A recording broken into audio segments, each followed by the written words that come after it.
皆さんこんにちは。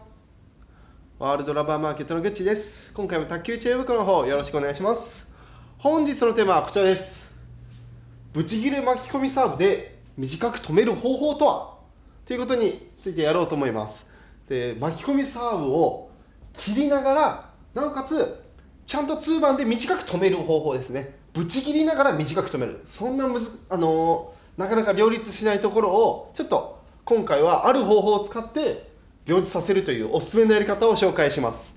で、巻き込みサーブ、皆さん強く切る方法、ぶち切れにする、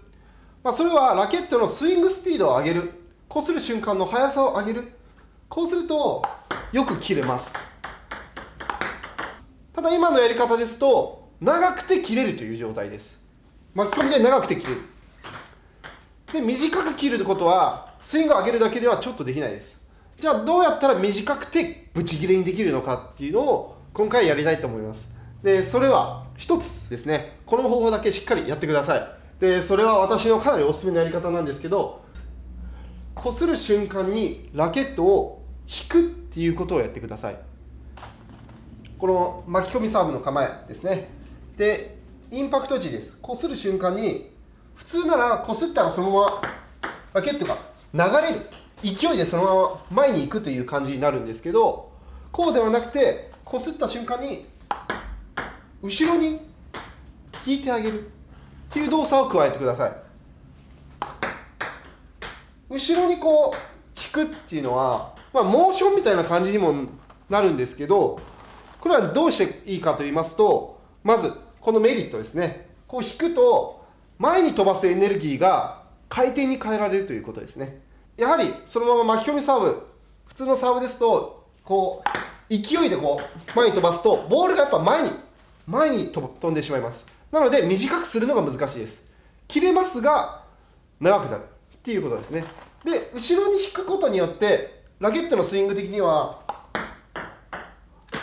後ろにエネルギーがいきますので、ボールを抑えれます。前に飛ばすエネルギーをスピンの方にエネルギーを変えれます。なので短くてよく切れるっていう状態になりやすいですね。こう後ろに擦った瞬間に後ろに引く、もうこれだけです。ちょっと付け加えるだけです。流れるのをちょっと後ろに引く。そうすることによって前に飛ばすエネルギーを減少させて短いサーブを出すことができます。で、ちょっと面白いことが分かりまして、最初はこの後ろに引くっていう動作はあまり回転がちょっと短くはなるけどかけにくいっていう方もいます。ですが何回もやってるうちに感覚が慣れてきますと、こうやって普通に押し出す巻き込みサーブよりも引く方が回転が強くなったりします。この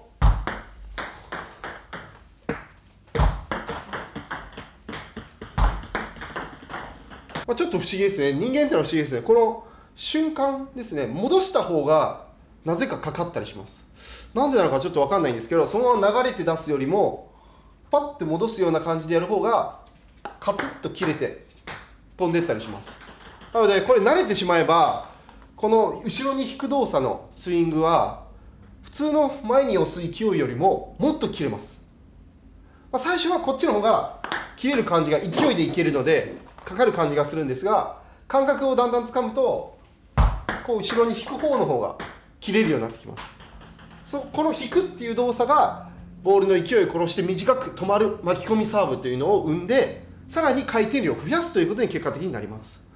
あとは先ほど言ったインパクトの瞬間のこの速さをもっとこうグッと速くすることによってもっと回転量が上がります。今回すごく簡単なやり方ですので、ぜひ皆さん後ろに引くっていう動作を加えてみてください。そうすることで巻き込みのショートサーブが新しくできると思います。で、巻き込みサーブはやっぱり配球的にはフォア前に短く出すのとバックに奥に出す巻き込みサーブがやはり一番効きますので、フォア前に短く出すときは引き上げる、後ろに引くっていう感じの巻き込みサーブで、バックに出すときは深くに勢いでこうその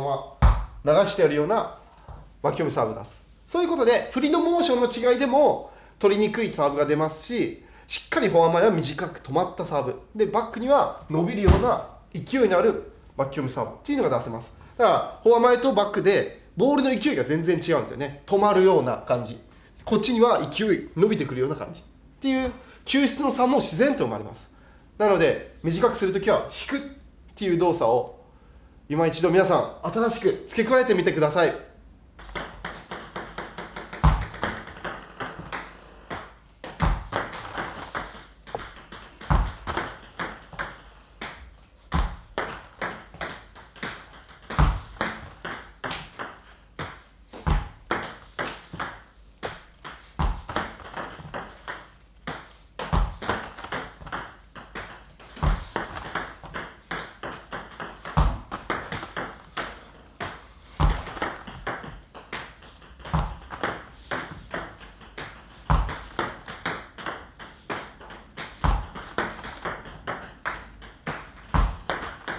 その巻き込みサーブでラケットを押し出すように伸びるように出す巻き込みサーブと、今回の新しいラケットを引くっ